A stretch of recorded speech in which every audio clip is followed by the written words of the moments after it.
give us maybe 2 or 3 like really quick mixing tips that you can share? I know we don't want all your the $2,500 back, but yeah. Or even how someone can best prepare their session or their production so when they come to the door, it's ready. Well, I definitely can do that, and I can give a little dabble into mixing. But one of the most important things is session management. Having control and everything labeled on the session. You don't want to hire an engineer who's really excited about mixing a record, and then he has to spend 4 hours trying to figure out what he's working on. A mixer wants to come in and mix, not come in and be like, well, where's the snare? Where's the hi-hat? Well, get an understanding of the percussion, because you got a drum on track 1 and then the snare is on track 34. By the time he figure out the song, he's exhausted.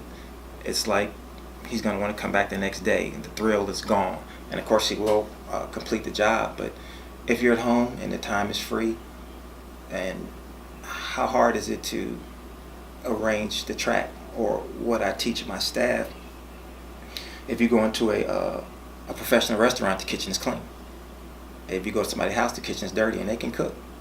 The food still tastes the same, but a chef wants to work in a clean kitchen, get his seasonings right, know and see everything to have better control over the situation. Dirty kitchen, you just kind of cooking and you sprinkling it, you figuring it out as you go, and it ain't no set to it, so it won't even be mass duplicated. It's that meal for the evening. Why not set it up to where there's more stability? There's more longevity with some type of organization and knowing where you want to go to. And tip-wise,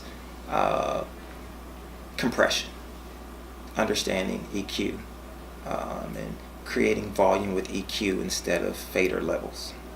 That's so important.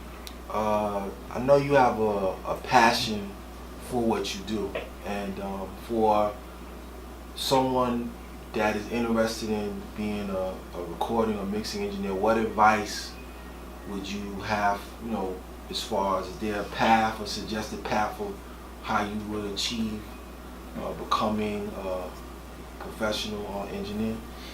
Well, first thing, I believe how you train is how you perform under pressure. But I'm a big believer in education. Our motto is where education and experience makes a sound difference. It's the truth. The more you work on something, the better you get at it. But if you're educated and have a understanding, you won't be working in vain or working backwards. You'll always be elevating. And for young engineers, find a good school. Better yet, find a great school. Apply yourself. Use the lab time. All schools aren't equal. Famous schools don't mean a great school. It just means sometimes they have better advertising and marketing dollars. But that doesn't mean it's a great school. Do your research and prepare for the long haul.